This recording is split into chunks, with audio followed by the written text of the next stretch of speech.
So far on my channel, I've reviewed the Shargeek Storm 2, the Shargeek 170, both of which are both working perfectly fine without issues still. And today we're going to be checking out the Sharge Shargeek 140. This power bank has a 20,000 milliamp hour battery capacity. It's made with premium components including 4 advanced Samsung 21700 batteries. It's got a 140 watt total output and a 100 watt single port output. It's got a max 40 watt output from the USB-A port. It can charge at a max rate of 65 watts. It only weighs 1 pound. It's got a smart display with larger fonts and user-friendly UI, and can charge 2 devices at the same time, no matter how big or small the device is. Now I do want to let you know that Sharge did send this out to me so I could do this review for you guys today, but everything I'm going to be telling you in this review are my own words and my own tests. I'm not being told by Sharge to say anything to promote their product. And if you guys want to pick this up, I will be putting product links in the video description.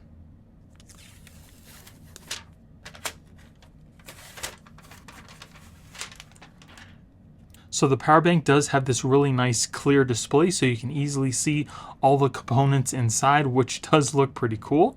It's also safe for travel on airlines with only 72 watt hours. It also has 6 different protections including overvoltage, overcurrent, overload, overheat, short circuit, and undervoltage protection. This clear case not only looks good, but it's also made from Bayer flame retardant V0 grade PC. And since I've already done a couple of reviews on their other power banks, I can confidently say that these power banks are very nice and premium feeling.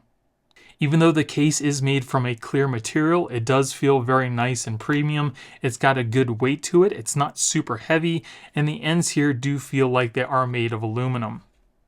Now if we look at the top here, you can see it does have a USB Type-C and a USB Type-A port. The USB Type-C can be used to charge the power bank itself as well as your other devices and can do a max output of 100 watts. The USB-A is only used for outputting and it can output a max of 40 watts. Here we have our power button, which you can use to turn the power bank on and off. And if you're not using the power bank and there's nothing drawing charge from it, it will automatically shut off after about 1 minute if you don't manually turn it off yourself.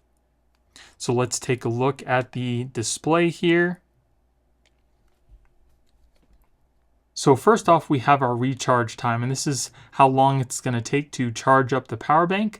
We have our output wattage, we have our input wattage, how much battery percentage we have left, and we also have a temperature alarm that goes off on the bottom if the batteries do tend to get too hot. Now we are going to be doing a multitude of different tests with this power bank. They say it can charge a MacBook Pro from 0 to 50% in just under 40 minutes, but they don't specify how big of a MacBook Pro and what year. So I'm going to be testing it with my 2021 16-inch M1 Max MacBook Pro. So we'll charge it from 0 to 50% and see how long that takes. I'm also going to see how much wattage we can get out of this charging a Galaxy S24 Ultra as well as an iPhone 15 Pro Max. We're going to charge up 2 devices at the same time to see what happens with the wattage when you're using 2 different devices. And we're also going to be charging some smaller devices as well. So make sure you stick around until the end of the video to see those results. Now, like I showed you before, I did do reviews on a couple other Sharge power banks. So I want to kind of show you what the size differences between these 3 power banks as well. So here we have the Shargeek Storm 2, which is the Shargeek 100. We do have a couple more ports and different ways to charge up the Storm 2 versus the Shargeek 140. And the Shargeek 140, as you can see, is definitely a lot slimmer than the Shargeek Storm 2. And if we look at them from the top here, you can see what the difference is in the charging ports. The Shargeek 140 is a little bit taller than the Shargeek Storm 2, but as you can see, it's about half of the size in width. And then here we have the Shargeek 170. As you can see, it's got a much different shape than the other two. It's also got a larger capacity and it has a max output of 170 watts. We've got two USB Type-Cs on the top here with the USB Type-A. And as for this different shape, you can kind of see that when you lay it down, it's really angled more towards your face, whereas these, they're kind of either angled totally upward or facing downward, just like this. And as you can see, the Shargeek 170 is definitely a lot thicker than even both of the other two devices as well. But variety is good because then they have something for everybody's needs. So now let's plug this in to charge it up to see what kind of speeds we can get for charging. Like I mentioned before, they stated that it has a max input of 65 watts. So I'm going to plug it in to a 100-watt charger and we'll see what happens.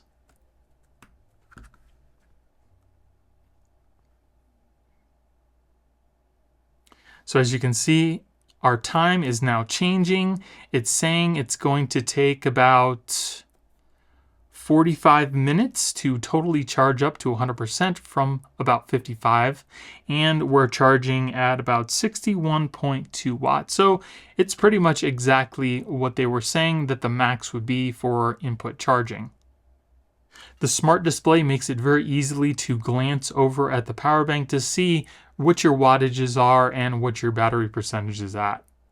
I also can appreciate that there's different colors to show different things because when everything's all one color, things can get mixed up.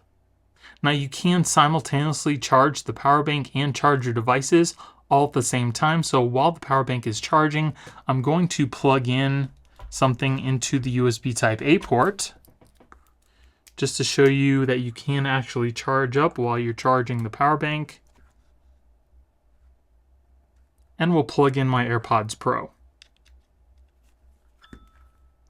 So you can see that the AirPods are now charging, and we should see our output wattage start to change too.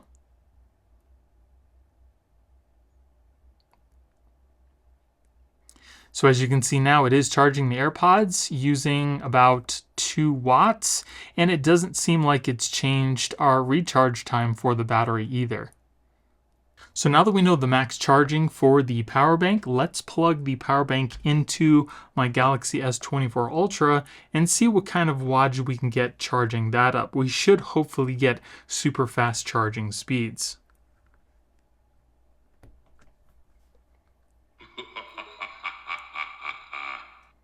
So it does look like we are getting super fast charging, and it says it's going to be 3 minutes until totally full from 76%.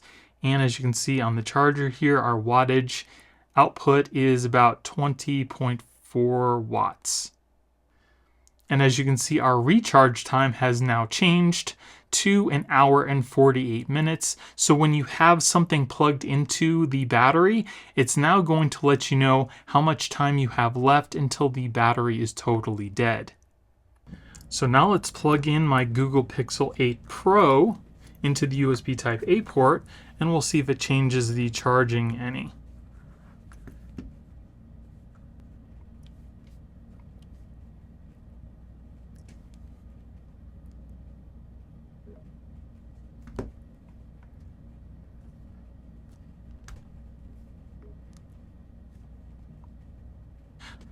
So my Galaxy S24 Ultra did have a battery protection on it where it stopped at 80%. That's why it only said it was going to take about 3 minutes to totally charge. I've turned that off to charge to 100%, and now it's saying it's going to charge to 131 minutes. As you can see, we are at 80. Oh, you can see we're at 81%. It is still super fast charging, and our Google Pixel 8 Pro is at 55%, and our wattage is about 28.6 output. So you can still get those super fast charging speeds charging your Galaxy device if it's capable of doing so, as well as charge another device on the USB Type-A port. So let's unplug the Google Pixel Pro and we'll see what the wattage changes to. So now it went down to about 21.2 watts. So it looks like it was only giving the Google Pixel about 7 watts. Now the power bank also has a low current mode as well, so if you need to charge up smaller devices that don't use a lot of current, you can turn that mode on to charge them up. And let's see how it charges up with this really small flashlight that I have that uses USB Type-C.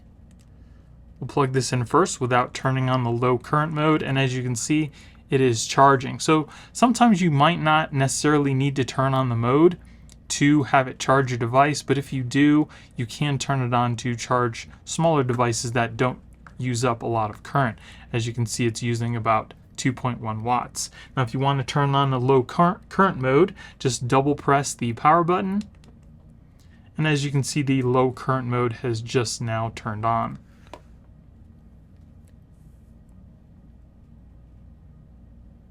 And then let's try another small device that I have here, my AirPods Pro, that does use USB Type-C, and we'll see if we can charge that up without using the low power mode. And as you can see, the AirPods Pro charge up just fine using the USB Type-C, even without the low power mode.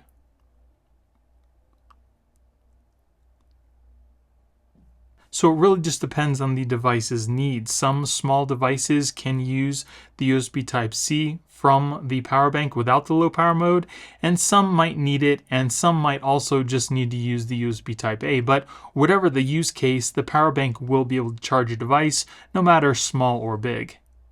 Now in some situations you might have a device like I have here that is just a LED that is powered by one USB Type-C, but it doesn't seem to turn on with anything that uses a USB Type-C, whether it's in low power mode or not. So I'll show you, I'll plug this in. With the regular mode, as you can see, it does not turn on. We'll turn on the low power mode. And as you can see, the light still does not turn on. So in those situations, you might have to just use the USB Type-A, and then you won't have any problems charging your device. So I'll turn off the low power mode, and we'll plug in the USB Type-A.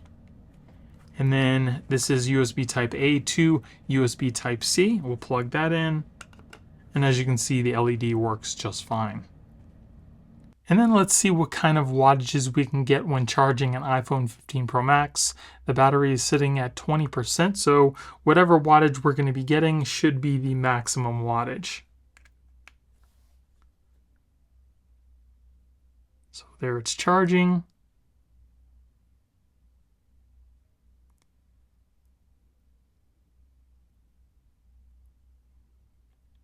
And it looks like the iPhone is getting 25.9 watts, so it's definitely fast charging.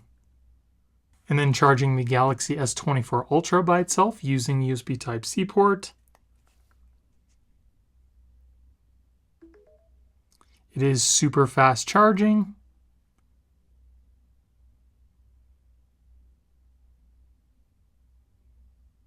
And it looks like we're getting about the same as the iPhone 15 Pro Max was. So now that we know how fast of a charge we're going to get using the USB Type-C port, now let's plug in the USB Type-A port into the Galaxy S24 Ultra to see how fast of a charge we can get with that. Because again, they stated up to about 40 watts using the USB Type-A. So even though we're not getting super fast charging speeds, we're only getting fast charging speeds. The funny thing is, it's still showing about 31 minutes until totally full, which is about what we were getting when it was showing super fast charging speeds. All right, so now we're going to see how much of a charge we can get in 40 minutes with my MacBook Pro. This is the M1 Max 2021 version. It's a 16-inch. I've charged up my power bank to 100%. As you can see right there, we're at 100%. I'm going to plug it into the USB Type-C port. We're going to see how much wattage we can get for charging. As you can see, the MacBook is totally dead.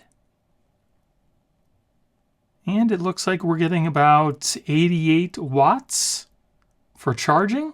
So we'll come back in 40 minutes and we'll see how much charge we have on the MacBook. And just for reference, you can see that it is 9:46 a.m. And we'll come back in 40 minutes. And if you'll also notice, it says it's going to take about 40 minutes to totally discharge the battery. All right, so my alarm just went off for 40 minutes. As you can see, it is now 10:26. And it seems like the battery is dead. Let's see what we got here.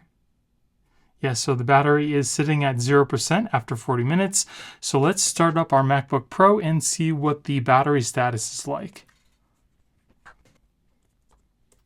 All right, let's check our battery. And we are sitting at 44%. So if you got a MacBook Pro 16-inch M1 Max from 2021, after 40 minutes, the battery will be totally dead and it'll charge your MacBook Pro from 0 to 44%. So now that the power bank is totally depleted, let's charge it back up to 100%. I'm going to be using a 100-watt power adapter. We'll see how much time it says it's going to take. So it looks like we're getting 61.6 watts in to charge, and it's going to take about an hour and 47 minutes to get back up to 100%. So let's come back in an hour and 47 minutes and see where we're at. And just for reference, you can see it is 10:51 a.m. All right, so the power bank just turned off because it had reached 100% charge. As you can see, we're sitting at 100%, and we still have about 16 minutes left until it originally said that we were going to hit 100%. So it only took about an hour and a half to totally charge from 0 all the way up to 100%. And that was using a 100-watt power adapter to charge up the power bank. Now I'm also really curious to see if you had to use the USB Type-A port to charge up a larger device, such as my MacBook Pro here, what kind of wattages would we get? So currently we are sitting at about 44% charge on my MacBook Pro, and I'm going to plug in this cable into the USB Type-C port, but we're going to be using the A port on the power bank itself. So let's find out.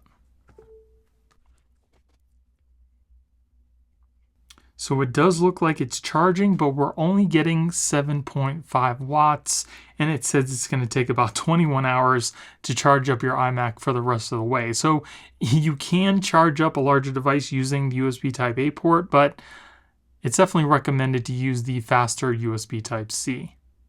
And then finally, let's see what kind of wattages we can get when charging a larger device, such as my MacBook Pro here.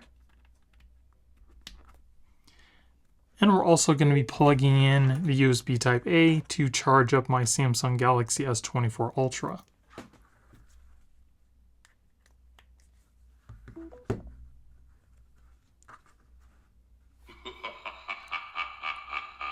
So it does look like the S24 Ultra is fast charging. And total with the MacBook Pro and the S24 Ultra, we're pulling about 105.7 watts. So let's unplug the Galaxy. And then we drop down to 90.5 watts. So we're giving about 15 watts to the Galaxy S24 Ultra, which it looked like it was doing before from the USB Type-A port. So after doing all that testing, I still absolutely love the Shargeek 140. It seems to do exactly what it says it does. It charges up fairly quickly, especially for being a 20,000 milliamp hour battery. I absolutely love the fact that you can see the wattages for in and out, the power status, and how much time you have left to charge or discharge the battery. I wish more batteries had something like this little LCD on it to easily see what the stats are. What did you guys think about the Shargeek 140? Do you care that it has a transparent case or a little LCD with a readout? Let me know in the comments below. So again, if you guys want to pick this up yourself, I will be putting product links in the video description. And if you guys enjoyed the video, it would really help out the channel if you gave me a thumbs up and consider subscribing. Thank you all for watching. I hope you have a great day, and I'll see you in the next one.